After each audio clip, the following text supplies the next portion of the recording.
Today we're taking you inside one of the things I recommend most often to clients. It's actually one of the ways we talked about featuring guests on your show a few months ago.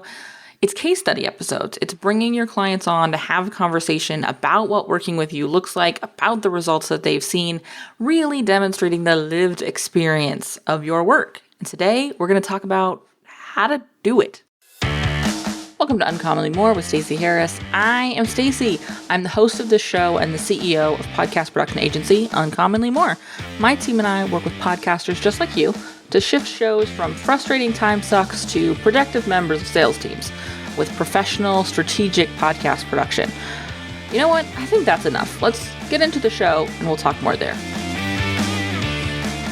Before we hop in here, I want to remind you there is one opportunity left to join us for the Your Profitable Podcast workshop. We ran our first one last Tuesday. We'll run our remaining workshop this Tuesday. It'll be your last opportunity to do it. It will be December 6th. It's 4 hours, part workshop, part mastermind, 10-person max. If you would like to join us, make sure you go to uncommonlymore.com/workshop and join us. With that, let's get into today's episode. I want to talk about case study episodes. We've talked about these before. When we talked about how to feature guests on your show, one of the things we talked about was case study episodes. And I love these episodes. We have some examples of what these episodes look like. I will include them in the show notes. I've done them with our client Rachel, our client Sarah. We have another client named Sarah who we also did one with. We've got some more coming out as we do these next year. I'm going to level with you. I also am terrible about asking about these. I think I talked about this in the annoying episode a couple of months ago, but I'm terrible about it. We're actually building a system to be better about doing this with our clients as we move into 2023. I am not terrible about actually doing them, just asking for them. So today we're going to talk about how to structure them so that you can get confident in what you're going to do when you talk about the call, when you have the call with your client. And that helps me, and I hope it helps you, better understand what you're asking for and more confidently make that ask. So I actually built this episode out of me building a structure for these episodes so that I can get more confident in asking for them because I just never want to bother anybody with it. So if you're a client listening to this and I haven't reached out to you, it's because I'm scared, and you should just email me and say, let's do a case study episode. This is what we should talk about because it will be nice. Let's dig in here. I will say there's a couple of nuances here that I think are really important. And then we're going to get into some specific questions that I want you to walk your client through in the conversation. And we'll talk about why we're asking each question. Let's start with those nuances. And the biggest one is, when should we be asking our clients for these kind of case studies? I highly recommend it being somewhere in the latter part of your work together. Now that's going to change depending on what you do. That timing is going to be impacted by what you deliver. If you're somebody who has clients going through a 12-month program, maybe it's in the later part of the program. Maybe it's somebody who's been in the program for a year and is now renewing or moving out of the program into a different program, or just has completed their work with you. But also, don't underestimate talking about clients you worked with a little while ago. Or if you're like me, working through these more than once. Maybe we've been working together about a year, and so we have a client on for a case study episode, and then they've been with us 2 years or 3 years, and we revisit it and we talk to it again. Or maybe you have somebody who went through one of your sort of beginner programs a couple of years ago, and now they're in a later program. It might feel like having a conversation about the later program makes sense, but really the first program they took, where they've really lived in the results of that experience, is really impactful. And how you approach those is going to be different depending on that timing. I do want you to look at, where is this case study helping your listener see themselves and identify their next steps? So what questions does this interview need to answer? Is that question, what are my results going to be? Is that question, What's the experience like? Is that question, how much do I get? Whatever those questions are. And then think about what the timing is for somebody who can answer that question really well. I really, really love to have our clients who have sort of containered programs or services, meaning they work together for 3 months, they deliver, and then they're out. Maybe that's a small group program. Maybe it's a course. Maybe it's a event. Whatever the sort of the contained service is. I really love to have clients talk to somebody who wrapped up 6 months, 12 months, 24 months ago, and are still seeing the payoff of that investment. Again, financially, energetically, time-wise, whatever it is, and it's probably all of those things if we're being honest. I love to say, what is the long-term payoff of this? Because so often we see these sort of case study testimonials from somebody who's still sparkling with the shine of that early investment. And maybe they've been in a program a month and they're like, oh my God, this is the greatest thing ever. I love it. And then it sort of like fizzles out and they're like, actually, like the first 30 days of that program were great. And like now, not so much. But that's cool because we already got that 30-day testimonial. And so it doesn't tell you the long-term benefits of a program. So if you're somebody who, and I'm sure you are because you're somebody who lives in this community, who you can point to benefits your clients have, payoffs your clients have 6 months, 12 months, 24 months after working with you, I think it's a really cool way to be able to highlight that because it is a differentiator, frustratingly enough. The second piece I want to talk about here is the who to ask. And this is the other nuance. And I like this because I want to highlight my clients who best represent who I next want to be working with. Meaning, if you have an outlier client, and we all have these outlier clients, if you have an outlier client who you work with in a totally different way, or who maybe isn't really like the rest of your clients, that's going to be tough to allow your ideal client of your listeners to hear themselves. So what are some examples of this? If you are somebody who works with traditionally women in business who are in their first 2 years of business and who are new moms, you're probably not going to want to build a case study episode around a client you have who is a C-suite executive and 50 years old and a man. Because your ideal client can't see themselves. So don't pick your outlier clients, and we all have them. I have clients who I've been working with for years and years and years who I adore, and they're fantastic, but they're not who we work with now. They're not even receiving a service I still sell. So it would not be a good fit for me to bring them on as a case study because you're not going to be able to see yourself in them. So be cognizant of that.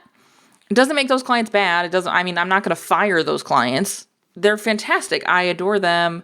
We've been working together in some cases 7 and 9 years, but they exist separate from what I'm selling now. So I'm not going to use their results, their work, their conversations as a way to sell future services.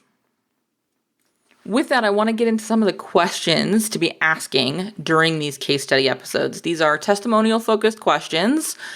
These are the same kind of questions you would be using if you sent them a testimonial form. So let's dig in. The first one, what were you struggling with before working together and how did it make you feel? I love this question because it helps us set the stage. And let me just lay in a little bit of nuance with these questions, make them sound like you. This is not how I would ask someone this question in the course of an interview. But sometimes I'll give them these questions so that I can say, this is kind of the flow of the conversation we're looking for. We'll get there without me interrogating you, but sort of here's what we're going to hit. Here's the points we want to hit.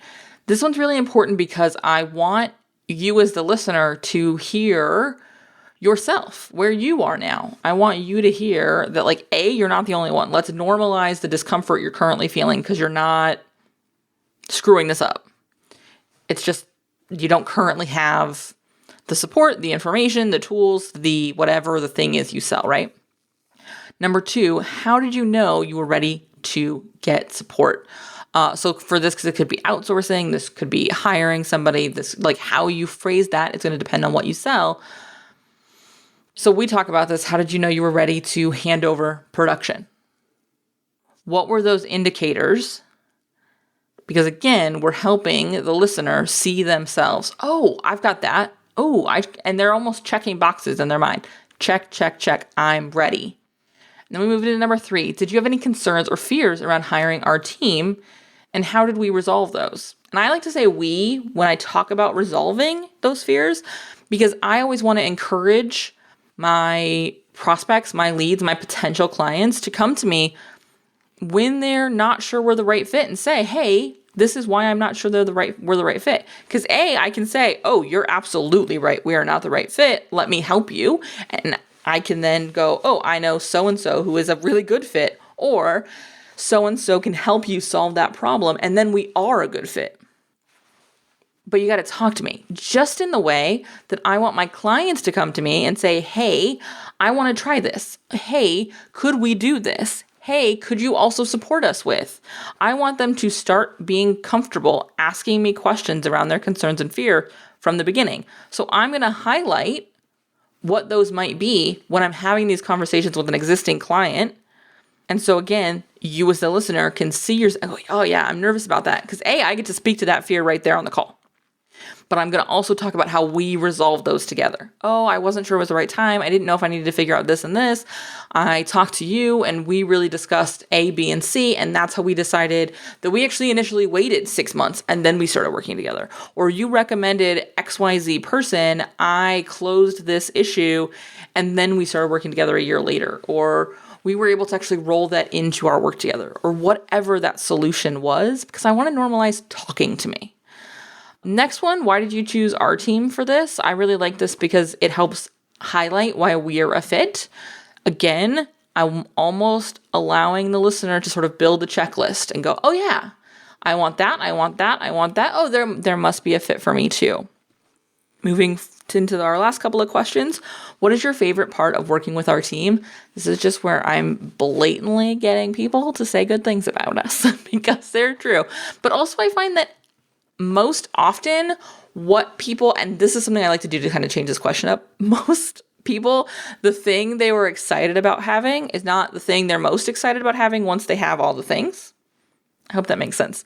But so often what people are most excited about is handing over the episode management or the actual, for some people, it's the editing because they've not had an editor before.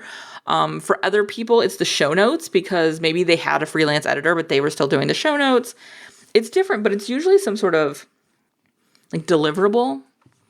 And then what's often the case once we start working together is it's our calls together or being able to drop something in our project dashboard and say, hey, can you help me? Or can you send me a resource to figure this out, or a script, or can you review this? It's that sort of human to human, just sort of baseline support that our team provides that tends to end up being the favorite thing. And so I really like to highlight those differences. And then our last question is, what do you want the listeners to know about working with us? And this is my opportunity for that client to make an appeal right to you and say, hey, it's been great having XYZ. And this is your opportunity to sort of hand over the mic and let ideal client to ideal client discuss why you're the right fit, why this worked for them. And I want to encourage you to not step on them in this part. This one's that's really hard for me. With ADHD, and interrupting is a thing anyways, but also just the discomfort of people saying complimentary things about me is sometimes real. And so sometimes I want to jump in and I want to be like, yeah, that was really great. I do love how we get together, or we have or I'll make a joke. It's weird. And so I want to really encourage you to zip your lips and allow them to have this moment, because they're usually really excited to do it because you're incredible and your clients know that. And we have to let them say that sometimes. It's important. All right. So those are the questions I want you to work through. I want you to find some time as you're mapping out your next quarter's strategy, as you're starting to look ahead to what your next 12 weeks of content look like. I want you to be making sure that these case study episodes exist on that calendar. I'm trying to do better about it. We've got some planned out. We know exactly who we're asking. We are making pitches right now to clients for next year. I want you to make sure you're doing the same. Be making those asks, all right? If you have questions, if you have thoughts, if you aren't sure how to do this and you want to talk to a group about how this could look, or sit down and talk to me about what this might look like, you know what a great place to do that would be? It would be the Your Profitable Podcast workshop. Our last workshop will be next week on Tuesday, December 6th. Be there or be square. Remember, we cap out at 10. I am recording this well in advance, so honestly, this might be sold out. If it is sold out for some reason, reach out and we will talk to you about what we can offer instead to get you the support. So I certainly don't want to leave you hanging, all right? All right, I'll talk to you next week. Only a few more episodes of 2022. If you made it to this point of the show and you still happen to be listening, which statistically is unlikely, I want to say thank you for listening. Thanks for hanging out with me today, and I want to hear from you. So reach out on social or via email and let me know what actions you're going to take from today's episode, because honestly, that's why we produce the show. That's why I record this show. That's why my team does all the work to release this show, is so that we can help you. We can help make a difference in your show and consequently in your business. If you haven't left a review for the show, head over to ratethispod.com/more. It's an easy way to show some love to the show and also help us reach more podcasters who are looking for the same kind of support you were looking for. If you have any suggestions or ideas or thoughts you would like me to address on the show, be sure to reach out. Again, like I say a lot, this is the start of the conversation, and I can't wait to hear what you have to say.